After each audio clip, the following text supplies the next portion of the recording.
President of the Republic of Kenya and Commander-in-Chief of the Defense Forces, I request protocol to escort His Excellency and invite him to address the Assembly.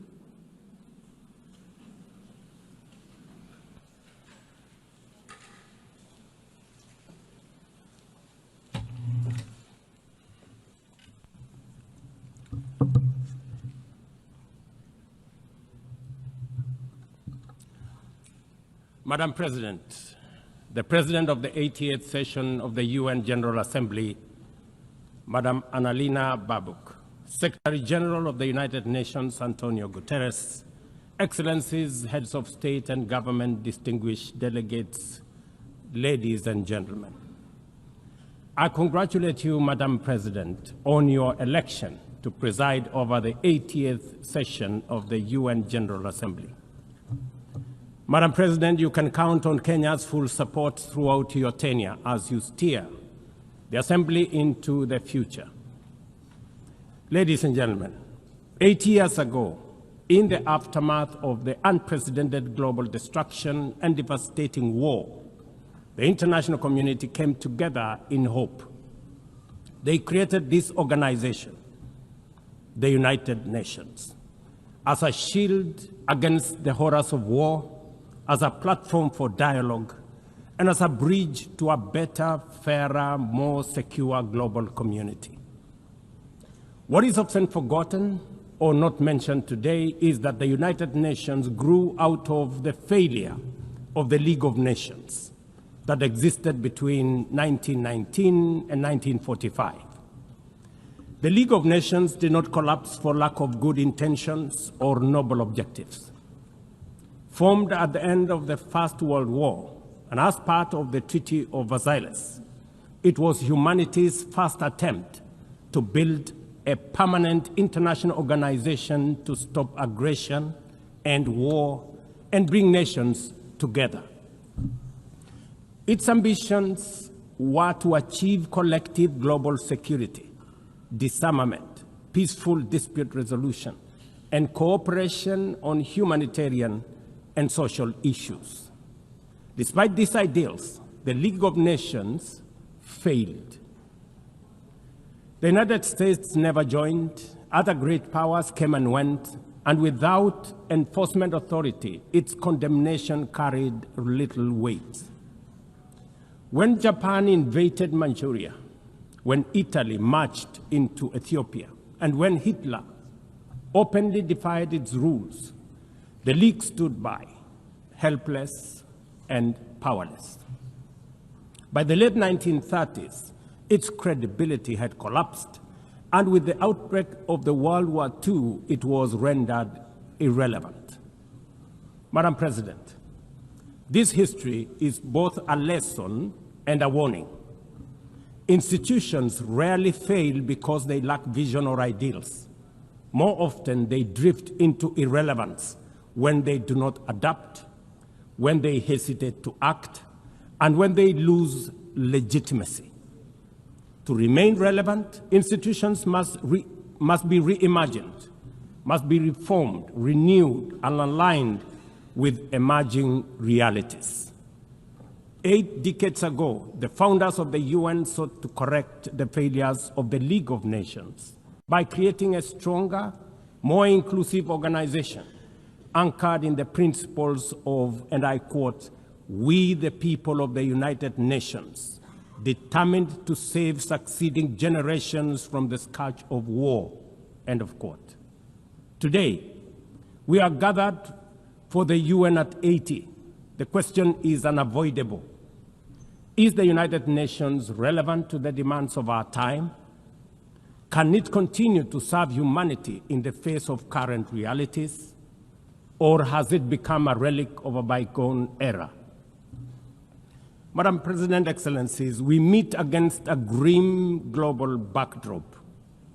Conflict rages in Eastern Europe, the Middle East, the Sahel, the Horn of Africa, and beyond. Climate disasters grow fiercer by the day. Inequality deepens, pandemics loom, and technological disruptions outpaces governance. Instead of trust, mistrust is spreading. Instead of solidarity, fragmentation is taking root. In place of hope, anxiety fills our global community. We are living, to borrow from the words of the founders of this institution, not in larger freedom, but in growing uncertainty. At this moment of turbulence, when we most need a strong United Nations, the organization faces its deepest crisis in credibility and capacity. Funding cuts have paralyzed its operations. Bureaucracy has slowed its response. The Security Council remains frozen in the post-war structures of 1945, unable to act inclusively, with fairness, and with speed. Ladies and gentlemen, I can, however, state with absolute conviction that the United Nations has been one of humanity's greatest achievements. For 8 decades, it has held back the specter of global war, calmed conflicts from Cambodia to Liberia, and stood guard in some of the world's most dangerous places through the courage of its peacemakers and peacekeepers. Few institutions in humanity's history can claim such a legacy. The United Nations has stood at the front lines of humanitarian crisis, from famine relief in the Horn of Africa to emergency shelter for millions of Syrian and Ukrainian refugees. It was at the forefront in the eradication of smallpox, coordinated global responses to HIV and AIDS, Ebola, and COVID-19, and continues to champion universal vaccination. Its agencies have advanced women's rights, protected children, safeguarded refugees, and set global norms on everything from disarmament to climate action. The UN Sustainable Development Goals remain a shared blueprint for human progress. These are achievements no nation could have achieved alone, however rich, however great, or however powerful. And yet, every institution, no matter how noble its origins or impactful its legacy, must adapt to changing times or slide into irrelevance. Today, the United Nations stands at a crossroads of renewal on one hand or decay on another. Put differently, after 80 years, the rhymes of time are calling on us to reimagine the original promise that inspired the founding of the United Nations, and that is the quest for global peace, development, and human rights. But this call must now be answered in a global context that is profoundly different from the post-war era in which the UN was conceived then. We would be denying the cold, hard truth if we say that the United Nations is delivering as it should. On peace and security, its voice is too often drowned by the rivalries of great powers, while some nations simply ignore its resolutions and do as they please. Too often, the UN's blue helmet, once a symbol of moral authority, no longer commands the same respect. From the conflicts in Gaza to Ukraine, to the crisis in Sudan, DRC Congo, Somalia, and the Sahel, we see actors proceed undeterred by the United Nations calls. Excellencies, ladies and gentlemen, Kenya speaks from the experience of a nation deeply invested in multilateralism. For decades, we have placed our troops and police in harm's way for peacekeeping missions across Africa and beyond, from Somalia to Democratic Republic of Congo, from South Sudan to most recently in our neighborhood here in Haiti. Over the past 15 months, we are proud to have led the multinational security support mission in Haiti, not because it has been easy, but because solidarity is the essence of the United Nations. Madam President, the mandate of the MSS mission is coming to an end in a few days.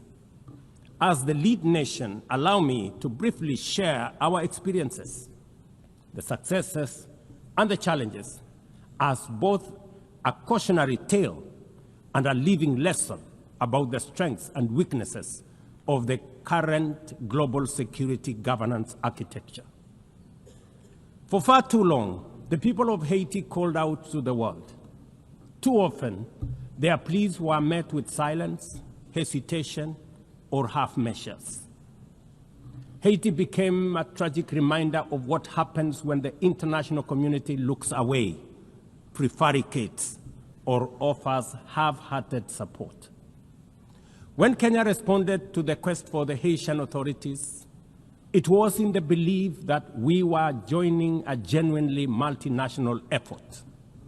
We welcomed and fully embraced Resolution 2699, by which the United Nations Security Council authorized the MSS with Kenya as the lead nation. Drawing on our decades of peace support operations, we stepped forward, stepped up, and deployed our officers to confront the rampant menace of gang violence in Port-au-Prince and its environs. Madam President, ladies and gentlemen, the mission has operated in a volatile environment under enormous constraints. It has been underfunded, under-equipped, and operated below 40% of its authorized personnel strength. Our police officers have valiantly shouldered responsibilities without the full logistical support that would accompany any mission sanctioned by the United Nations. Despite these challenges, and against all odds, the MSS has delivered results many thought were impossible.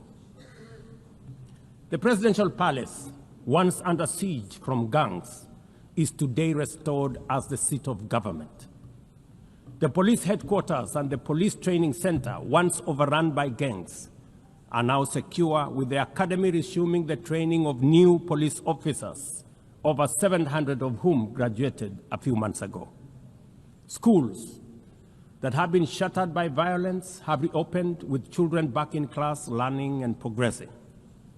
Roads once manned or blocked by gangs have now free-flowing traffic. Cases of kidnapping and extortion have reduced sharply. The airport and the seaport, once surrounded by gangs, are now abuzz with normal operations. Which begs the question, if so much could be achieved with limited resources and stretched personnel within just 15 months, what more could have been accomplished if the United Nations fraternity had truly acted together in solidarity with the people of Haiti?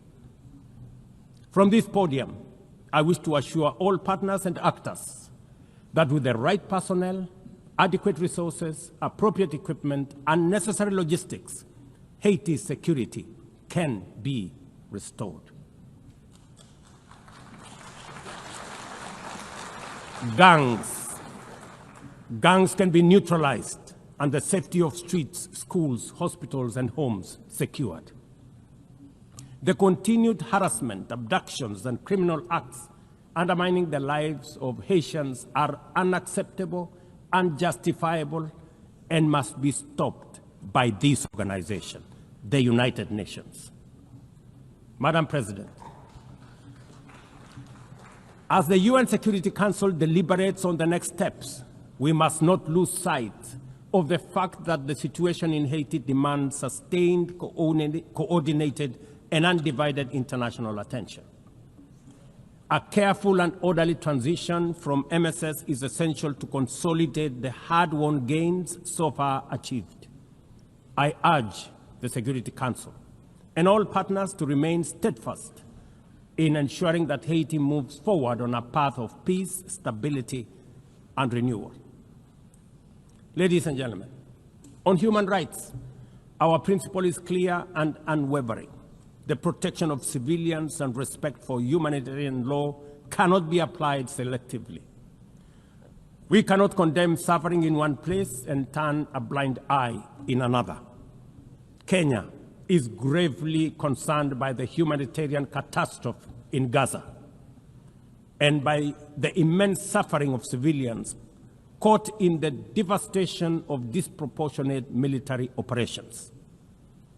At the same time, we call for the unconditional release of Israeli hostages. In line with the African Union and United Nations resolutions, we also call for a permanent ceasefire, for strict adherence to international humanitarian law, and for the launch of a credible political process. Only through such a process can the vision of a two-state solution be realized, where Israel and Palestine live side by side in peace, security, and stability. Kenya is equally deeply troubled by the worsening humanitarian situation in Sudan, where innocent citizens are caught in the crossfire of a needless war. We fully endorse the Quad, comprising Egypt, Saudi Arabia, the United Arab Emirates, and the United States, in affirming that there cannot be a military solution and that only political dialogue offers a viable path forward.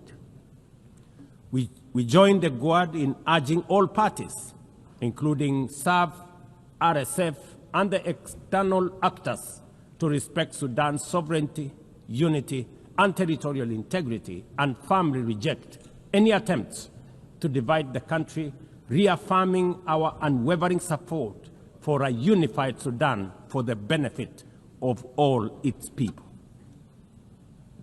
Excellencies, distinguished delegates, those who look to the future with a clear vision know that climate change is not only the single greatest threat of our age, but also one of the greatest transformation opportunities of our time.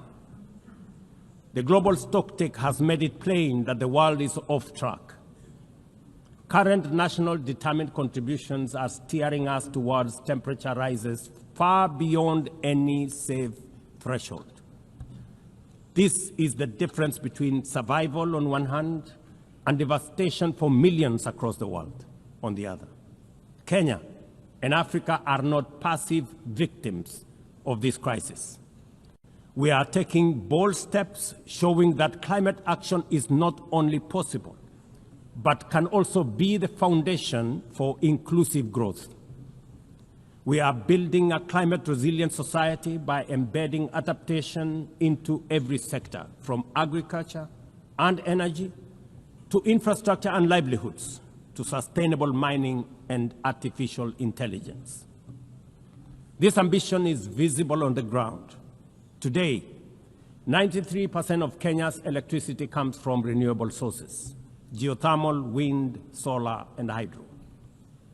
We are expanding investments in e-mobility, climate-smart agriculture, clean cooking solutions, and green manufacturing. We are also pioneering nature-compatible solutions such as sustainable waste management and circular economy interventions. Africa, too, is uniting its voice. In 2023, in Nairobi, we hosted the inaugural Africa Climate Summit, where the continent adopted the Nairobi Declaration on Climate Action and Call to Action. Just 2 weeks ago, in Addis Ababa, Africa came together once more at the second Africa Climate Summit to reaffirm our commitment and strengthen our ambition for climate-positive growth.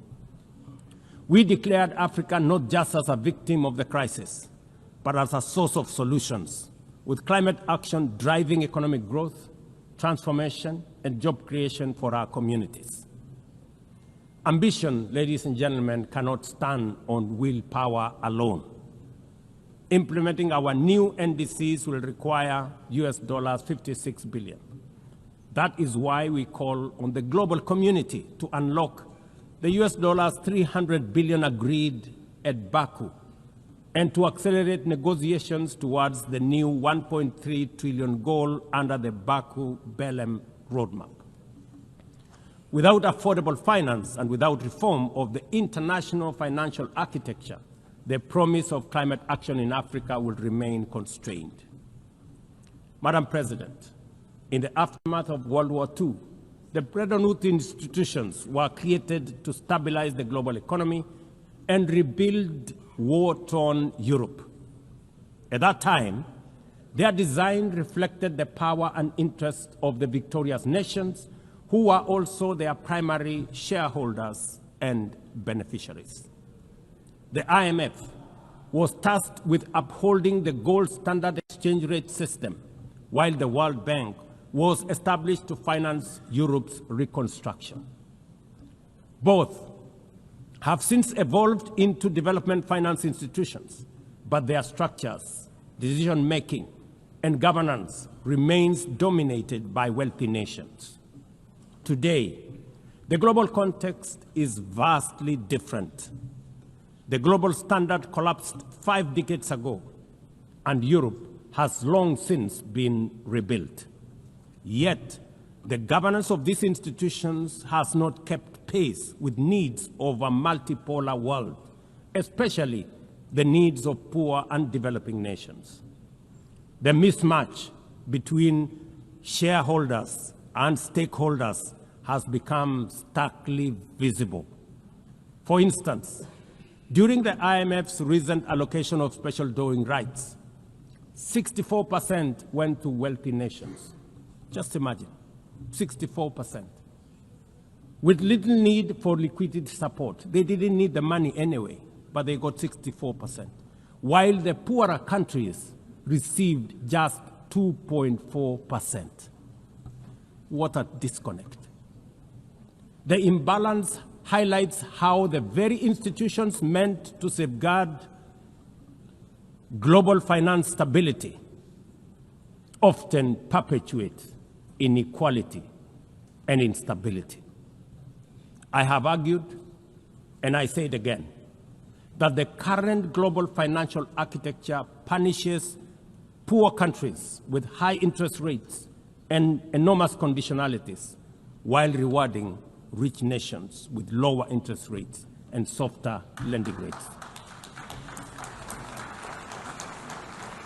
Its rules, priorities, and allocation mechanisms consistently favor those already prosperous, while trapping vulnerable economies in cycles of debt, high borrowing costs, and inadequate access to emergency support and concessional funding. It is imperative to transform these institutions into genuinely independent, apolitical global bodies that their operations are aligned with their global mandate. Such a shift would democratize decision-making, restore credibility, and allow the IMF and the World Bank to serve all countries fairly rather than reinforcing old hierarchies. But Africa is not merely waiting for external prescriptions. We are taking bold and deliberate steps to strengthen our financial independence, safeguard our stability, and accelerate our development. Kenya, for instance, fully endorses the establishment of the Alliance of African Multilateral Financial Institutions, launched with the Africa Union in February 2024.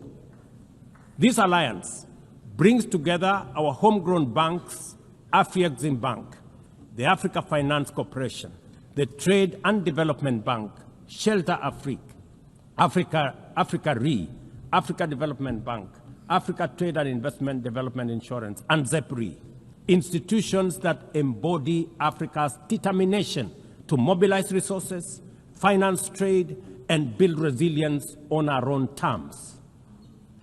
At the same time, the Africa Union is championing 3 transformative institutions: the Africa Central Bank, which will issue a single currency and free our trade from dependence on foreign money; the Africa Monetary Fund, positioned to stabilize our economies and give us true financial sovereignty; and the Africa Investment Bank, designed to mobilize resources for infrastructure, industrialization, and integration that Africa needs to rise. And to complete this vision, the Africa Credit Rating Agency, one that understands our realities, values our uniqueness, and tells our story with fairness and truth, has already been established. Excellencies, As we mark the 80th anniversary of the United Nations, Africa also marks 20 years since the Ezulwini Consensus and the Sirte Declaration, the two historic milestones that establishes the common African position on UN Security Council reforms. For 2 decades, Africa has spoken in one voice, demanding justice, equity, and representation in the highest organ of global governance. This demand, however, continues to be ignored, deferred, or endlessly debated to the detriment of both Africa and the legitimacy of the United Nations itself. You cannot claim to be the United Nations while disregarding the voice of 54 nations. It is not possible. Africa is no longer willing to wait on the margins of global governance while decisions about peace, security, and development are made without our understanding, without our perspectives, and without our voice. Africa's exclusion is not only unacceptable, unfair, and grossly unjust, it also undermines the very credibility of the United Nations, this organization. Africa dominates most of the Security Council agenda, provides some of the largest contingents of UN peacekeeping forces, and bears the heaviest costs of instability. Yet we remain the only continent without a permanent seat at the main table where decisions about our destiny are made. Africa deserves, ladies and gentlemen, at the very least, 2 permanent seats with full rights, including the right to veto, and 2 additional non-permanent seats on the United Nations Security Council. The world must understand that reforming the Security Council is not a favor to Africa or to anybody. It is a necessity for the United Nations' own survival. If the United Nations is to remain relevant in this century, it must reflect today's realities, not the post-war power arrangements of 1945. Madam President, despite the stated and evident weaknesses of the United Nations, it still remains humanity's best chance at global solidarity. No other institution has the universal legitimacy or convening power of the UN. From coordinating humanitarian relief in times of war and disaster, to mobilizing the global response to COVID-19, to driving consensus on climate change through the Paris Agreement, the UN has consistently shown that the world can achieve together what no nation can accomplish on its own, however mighty or great or powerful. As Doug Hammarskjöld, the UN's Second Secretary General, once observed, and I quote, "The United Nations was not created to take humanity to heaven, but to save it from hell." End of quote. That mission is as urgent today as it was 8 decades ago. At a time when conflicts are multiplying, when climate change threatens every economy, and when inequality is widening, the need for a functioning, credible, effective, and a multilateral system has never been greater. It is through the UN that nations have pooled resources to vaccinate billions of children, to protect refugees from through the work of the UNHCR, and to keep the peace in more than 70 missions across the world. Without the UN, these achievements, modest though they may sometimes seem, would not have been possible. That is why we must resist the temptation to give up on the UN or abandon it. We must make it fit for purpose, reform its structures, strengthen its mandate, and ensure its decisions reflect today's realities rather than the geopolitical map of a bygone era. As one of the hosts of the UN headquarters and the only one in the Global South, Kenya stands ready to do its part to enable the organization to go through this phase of renewal successfully as envisaged by the Secretary General under UN 80 reforms. In conclusion, Madam President, ladies and gentlemen, the 80th anniversary of the United Nations must be more than a commemoration. It must be a turning point for the organization. Let us seize this moment to reimagine and rebuild the UN into a body that commands legitimacy, responds with speed, and delivers justice for all. I thank you, and God bless you. On behalf of the Assembly, I wish to thank the President of the Republic of Kenya and Commander-in-Chief of the Defense Forces. The Assembly